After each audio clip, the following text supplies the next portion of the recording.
HighBridge, a division of Recorded Books, presents The Day I Die, The Untold Story of Assisted Dying in America, by Dr. Anita Hannig, read by Linda Jones. This publication is designed to provide accurate and authoritative information in regard to the subject matter covered. It is sold with the understanding that the publisher is not engaged in rendering legal, accounting, or other professional service. If legal advice or other expert assistance is required, the services of a competent professional person should be sought.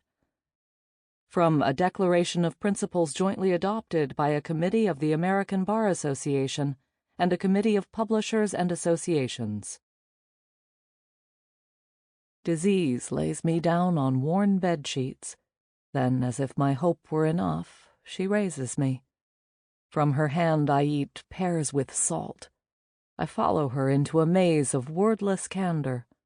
She leads me away from the promise of ripening grass to fields withered with frost, where swollen soil is punctured by voles' blind certainties. She anoints my head with cold rain. No hour is an hour when she is finished. Again and again I sun myself, counting the days of my life. Sam Seskin, To have been snowed on. Author's Note. This is a work of narrative nonfiction. All events took place exactly as they are described. There are no composite characters or fictional elements. However, with a few exceptions, the names of patients and their loved ones have been changed to protect their privacy. I omitted last names for the same reason. In some cases, the names of physicians were altered, as were some locations to prevent easy identification of individual patients. All errors are mine. Prologue. Nothing about the blues. The morning of Ken's death, I stood in front of my closet trying to figure out what to wear. I knew Ken didn't want his death to be a somber affair. He was ready, giddy even. The drab librarian dress was definitely out. Jeans, on the other hand, seemed a little too casual. I wanted to look nice and give Ken's death the gravity it deserved, while also honoring his wish to celebrate. As I thumbed through my hangers, I couldn't help but feel the dissonance of choosing an outfit for someone's final hours. 3 years into my research on assisted dying, I still found myself in situations like this with no formal playbook. But if I didn't decide promptly, I was going to be late. Finally, I opted for a pair of striped summer slacks, a sleeveless navy blue satin blouse, and leather sandals. Then I grabbed my notebook and ran out the door. 30 blocks to the east, at the foot of one of Portland's iconic city parks, Ken was also getting ready. Though he had spent much of his life flaunting propriety, he had decided to dress up for his death. In the quiet light of the morning, he trimmed his white Van Dyke beard, slipped into a clean pair of khakis, buttoned his olive-colored dress shirt, and threw on a charcoal vest. He dug out his red bandana and tied it in a neat triangle knot around his neck. Then he traded his tired plaid house slippers for a pair of elegant, pointy leather brogues. Ken's breakfast that day was simple. A single hard-boiled egg and a cup of black coffee laced with Fireball whiskey. Not that it was his habit to drink alcohol with breakfast. It didn't mix well with his heart medications.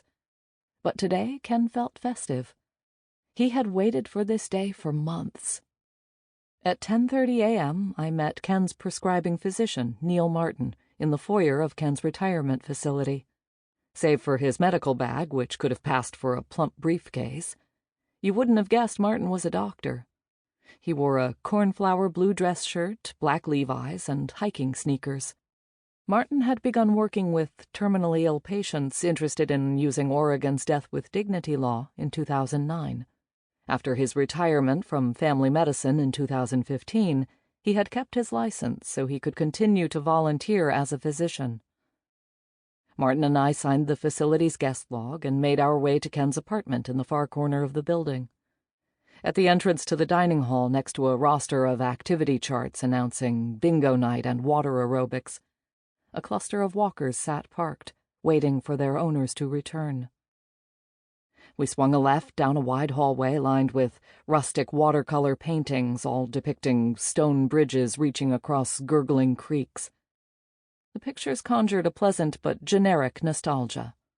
Ken couldn't stand them. When we entered his apartment, everyone else was already there. Ken and his 2 sons, Tony and Zach, Ken's granddaughter, who had flown in from California, and Sophie, his beloved caregiver. Standing and chatting among the family was Derianna Mooney, a volunteer for End of Life Choices Oregon, a nonprofit that accompanies patients and families on their path to an assisted death. Derianna was here to ensure that everything went smoothly and that Ken felt supported in his wish to die. The apartment looked exactly like it had the last time I was there, stuffed with furniture, unwieldy plants, Ken's hand-drawn paintings, and stacks of loose paper. 2 golden helium balloons, spelling 90, still clung bloated to the ceiling like giant bubbles trapped under a bottle cap. Ken had turned 90 exactly a week ago. In the years leading up to his 90th birthday, Ken had gone from living in a house in Southern California he shared with his wife, Clara, to living with her in a sheltered but intolerably dull retirement complex in Portland, to living alone after he had to admit her to a memory care facility. Worried about their dad's declining health and their mom's progressive dementia, their sons had persuaded Ken and Clara to sell their house near San Bernardino and move up to Portland to be closer to them. For the first 6 years after their move, Ken had taken care of Clara himself in their shared 1-bedroom apartment inside the retirement complex. But eventually, Clara required specialized help. The physical separation from his wife hit Ken hard. They had been together for over 60 years. In the beginning of Clara's stay at the memory care facility, Ken visited her 4 times a week. But for the past few months, he had needed to cut back on his visits. "I'm running out of gas. It's a real big deal to make it up the hill," he told me during one of our talks, gesturing to the slope between his patio and the parking lot. Ken no longer drove, but he let his caregiver, Sophie, chauffeur him in his old Toyota Camry so he could go see Clara.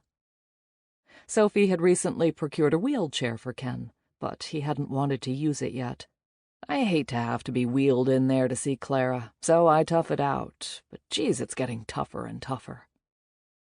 Ken couldn't be sure if his wife recognized him anymore. "She's getting really, really bad. It's getting iffy now if she even knows me when I go over to visit, but I still go." By the time Ken went for his final visit, a few days after his 90th birthday, Clara's Alzheimer's had long made her unable to process or communicate information, so there wasn't much in the way of a formal goodbye. But Ken believed that Clara would have supported his decision to hasten his death. When they were younger, they'd had many philosophical talks about their end-of-life wishes. Ken was convinced that he had his wife's blessing. As I greeted his family, Martin, Derianna, and Ken huddled to go over some last-minute logistics, I could tell that something was off. Ken's voice sounded hoarser than usual, and a look of panic flared in his eyes. Martin hadn't remembered that Ken had a pacemaker until just now. He thought it would be safer to turn it off prior to Ken's death, to prevent it from jolting him back to life after his heart stopped beating.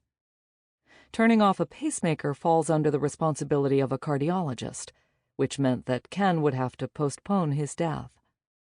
Martin stepped into the bedroom to make some calls. Ken chastised himself. He had been so careful to put all the pieces in place. 2 days ago he had called Derianna late at night to ask if he should still take his heart medications on the day of his death. He didn't need to, she had said. He also wanted to know which foods to avoid to maximize his body's absorption of the lethal dose. Nothing too fatty, she had advised, so no steak the night before. And now this. Minutes later, Martin reemerged with the good news. The pacemaker could remain on. Unlike other pacemakers, Ken's didn't have a defibrillator, so it wouldn't interfere with his plan to die. Ken heaved a sigh of relief and lowered his tall frame into his armchair. His dog, Fluffy, a white Shih Tzu, jumped onto his lap. Smiling broadly, Ken folded his veiny hands around her. He locked eyes with Martin, who nodded and stepped closer. Kneeling in front of Ken so they could be at eye level, Martin held a bottle of Seconal, a powerful barbiturate, between his thumb and index finger. It had Ken's first and last name written on the label. "Do you know what this medication will do to you, Ken?" Martin asked. The question was part of a protocol the doctor followed each time to ensure that a patient fully grasped what was about to happen. Ken lifted his eyebrows and puckered his lips. He was gearing up for a joke. At the last moment, he thought better of it. Ken sat up straight. "I will never wake up again." "Do you still want to proceed?" Martin needed to know. Ken couldn't resist. "Well, I wouldn't want to chicken out now. The party's already in full swing and all the guests are here." Martin rested his mocha eyes on Ken, waiting patiently, studying his face. There was a tenderness in the doctor's mannerisms that surprised me every time I saw him interact with a patient. What I had initially mistaken as shy reserve was a deep and abiding empathy for human hardship. I sometimes wondered if he had chosen medicine or if medicine had chosen him. Martin told Ken that it wasn't too late for him to change his mind. They could call the whole thing off right now, Martin said evenly. A sense of alarm flashed across Ken's face. "No, I want to go through with it," Ken said, holding the doctor's gaze. He sounded more sincere now, more resolute. Their exchange reminded me of a similar conversation I had with Ken about a month ago. I had asked him if he thought he might change his mind when it came closer to the end. He had stared at me with a firmness I had never seen in him before. "No, not me. If we're going to rob a bank, we're going to rob a bank, okay?" At the time, I broke into a grin and thought, I would rob a bank with you. I liked Ken. Some people probably found his sense of humor grating, but to me, his candor felt refreshing. Even at 90, Ken didn't let anyone put him over a barrel. But he also knew that not everyone shared his sense of relief that his life would soon be over. "I have to respect the kids, too," he had said to me. "I don't want to try to make a happy occasion out of what they think is a sad occasion. But I think they're realistic about it." Ken's sons knew about their father's daily physical struggles, how numbness crept up his arms, how fluid retention caused his limbs to inflate, how he had started urinating blood, how every time he exerted himself he would experience a piercing pain in his chest, how he could barely walk the 50 feet to the parking lot outside his back door, even with the assistance of a walker and Sophie's help, without feeling like he was having a heart attack. "I'm getting worse every day," he had told me, the weary look in his eyes amplified by his droopy eyelids and tinted glasses. "I don't want to have a stroke and have the boys take care of me and my wife. I'm more afraid of living than I am of dying." Ken had experienced a few close calls in his life. In high school, he and 5 of his friends drove off a seaside cliff in a 1941 Plymouth, totaling the car but escaping unharmed. The Santa Cruz paper called it the St. Patrick's Day Miracle. When he was 40, Ken crashed again. This time he lost control of his car as he flew around a corner, spun in a circle, and skidded off the road. Hanging on to the steering wheel, he remembered thinking, "This time you've had it, you son of a bitch." Then a split second later, "No, goddammit, you're gonna make it." Ken hit a tree. The impact drove the engine right onto the seat next to him. With gas dripping onto his seat, he climbed out of the wreckage and crawled up the embankment with a broken foot and set of cracked ribs. Eventually, he caught a ride with some highway patrol officers. Then, about 12 years ago, Ken became almost totally immobilized by stenosis in his neck. Unable to walk or feel his limbs and struggling just to breathe, he was transported to a hospital in Southern California. A specialist told him that it might be too late for surgery. Ken glared at him and said, "Kill me or cure me, no in between." Ken spent 8.5 hours in the operating theater, and the surgery was declared a success. But he got little reprieve because soon after he was diagnosed with colon cancer. The doctor removed 6 feet of his gut. Ken liked to joke that to this day he had no idea what they did with it. The pacemaker came shortly afterward. At 90, Ken knew his luck was running out. He suffered from congestive heart failure, a leaky heart valve, and an aggressive form of prostate cancer.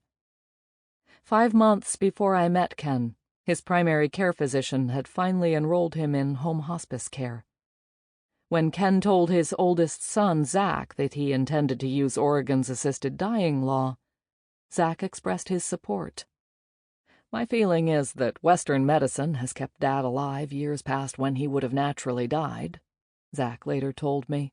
"If he stopped all the pills that keep him going and had his pacemaker removed, he would be gone within a week. That's no different than saying, I'm going to speed it along by taking something to do it. The end result is the same." Besides his deteriorating health, Ken's main problem was that he could no longer do the things that once filled his life with meaning. He spent most of his days sitting in a chair watching TV. He still had songs he could write in his head and paintings he could imagine, but the arthritis in his finger joints deterred him from playing his blues guitar, and it turned painting into an onerous task. He still watched horse races, boxing matches, and golf tournaments, but he didn't care who won anymore. His laundry list of maladies had turned living into a chore, stealing all pleasure and purpose from the days he had left.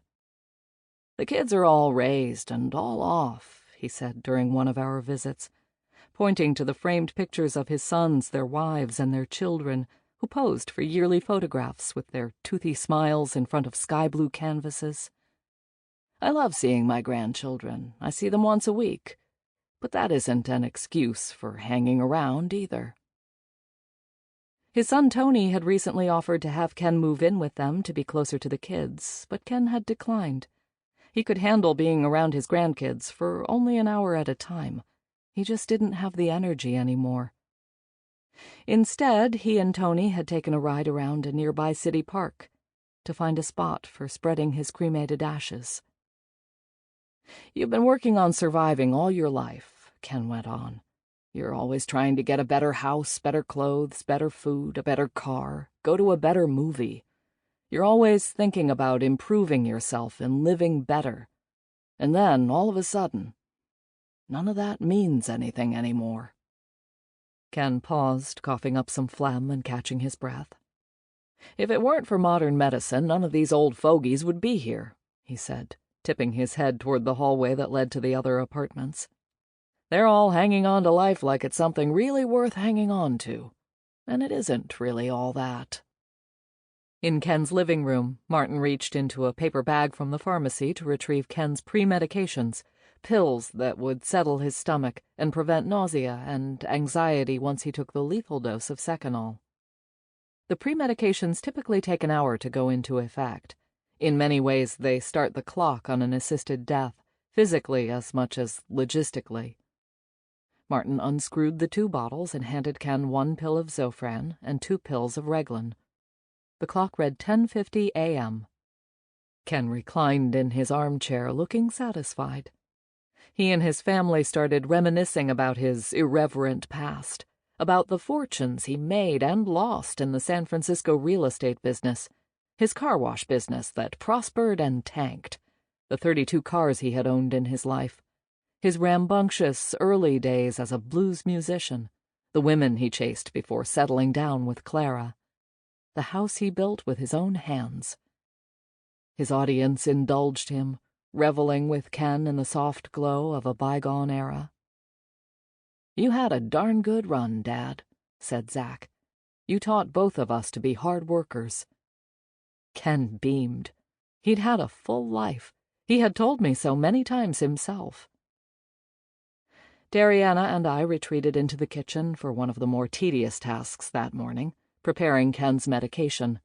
It goes twice as fast with 2 people, she said, and I didn't mind having something practical to do. Though families are perfectly capable of opening the capsules, Derianna liked to spare them the task. After all, it is one thing to support a loved one's decision to die, and another to physically assemble their fatal cocktail. I pulled up a chair across the table from her. Derianna popped the lid off Ken's Seconal bottle and showed me what to do. Twist open a capsule, dump the powder into a bowl, and sweep out the remaining morsels with the brush head of a special plastic toothpick. From the Dollar Tree, she said. Prying apart the first few capsules, I couldn't keep my hands from shaking. Here we were, readying the concoction that would end Ken's life while he was chatting away in the next room. I felt a heady sense of transgression rise up inside me. I had never helped anyone die before. Derianna had done it dozens of times. At 77, she was the oldest and longest surviving assisted dying volunteer in Oregon, riding across the state and neighboring Washington in her silver Prius to be with patients in their final hours. A former nurse and midwife, Derianna treated a death the same way she treated a birth, as a sacred transition from one state of being to another. Her job, as she saw it, was to help facilitate that transition and carry a person over the threshold between life and death. You're going to the gate with them, and you are letting them go, but you're nurturing them through the gate, she once told me. Recalling her words now, the shaking stopped, and I settled into the work, twisting and pouring in silence. Half an hour later, the task was complete.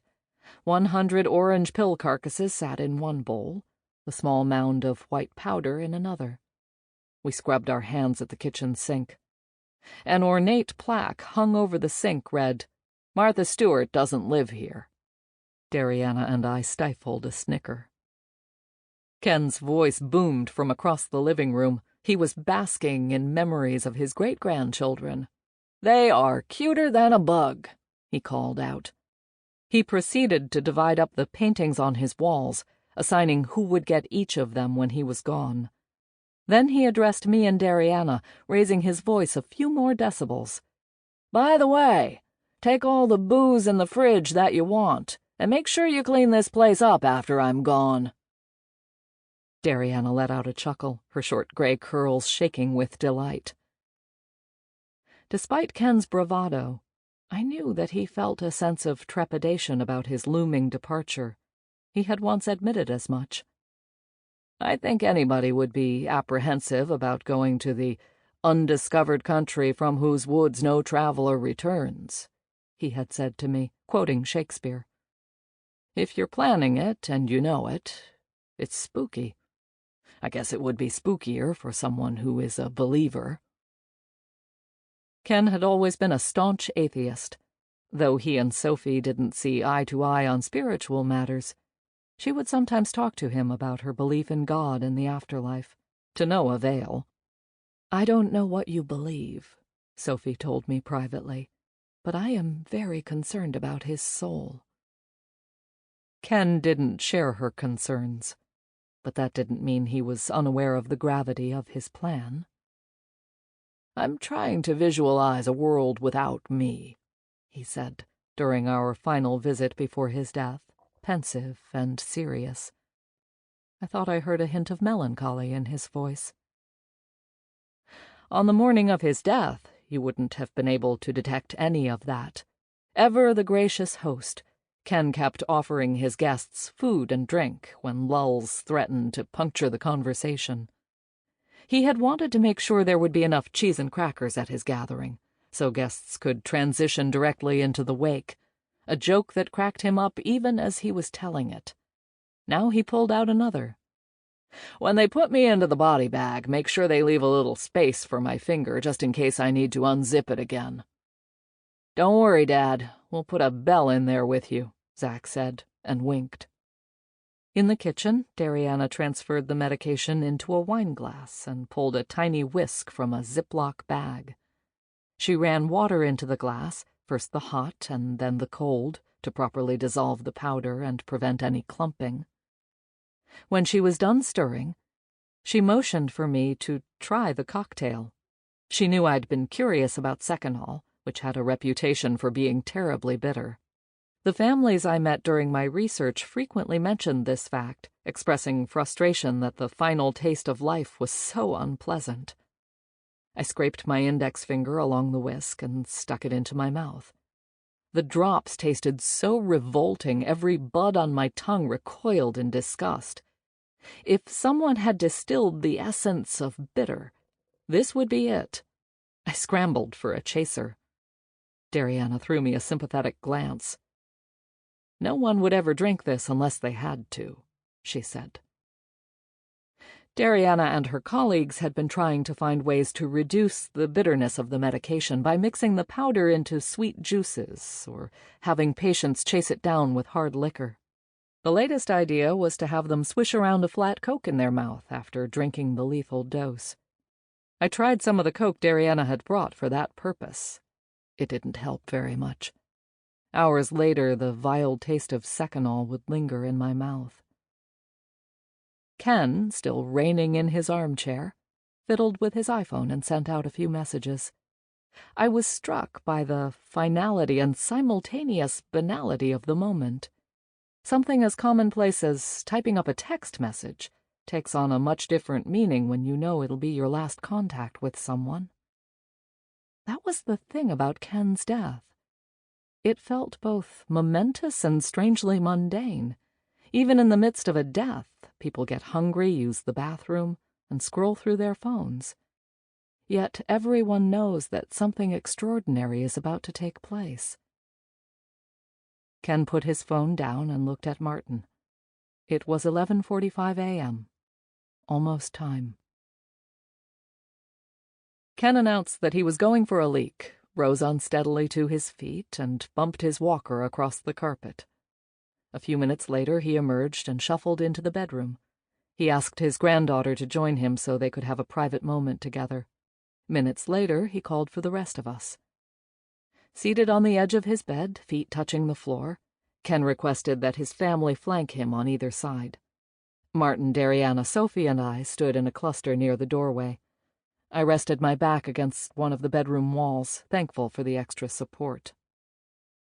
Tony queued up the song Ken had chosen to accompany his death, Nothing About the Blues, written and performed by Ken himself with the help of his sons. "That record really signifies a lot of stages of my life," Ken had told me when he gave me a copy of the album a month prior. "It really shows you what kind of a life I lived, and it's nothing to be proud of, okay? But it was exciting." At Ken's bidding, Derianna handed him the wineglass with the lethal medication. It looked thick and milky, a dense paste pierced by a wide, stocky straw to help transport it to the back of the mouth quickly, bypassing some of the taste receptors for bitterness. But Ken didn't want to use a straw. Derianna wasn't surprised.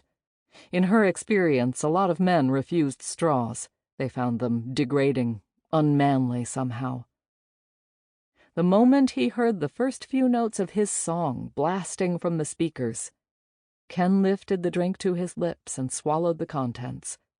The bitterness didn't faze him at all. When he was done, Derianna offered him some Coke, spiked with Fireball per his request. Gulping it down, he wiped his lips with the back of his hand and handed the empty glass back to her. I could feel the back of my throat constrict. Ken had said he wanted to be gone by noon. He looked at his watch. It was 11:52 a.m. The music kept playing.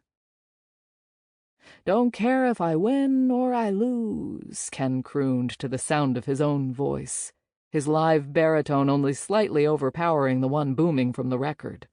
"I don't know nothing about the blues." And then it all happened very fast.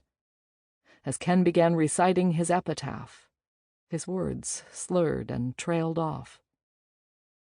"Walking on eggshells, hanging by a thread, not really living, not really dead. I'm all used up, nothing left to give. All my time is spent just trying to live. That's why I've chosen not to be. And let the world turn. Minus me. Sample complete. Ready to continue?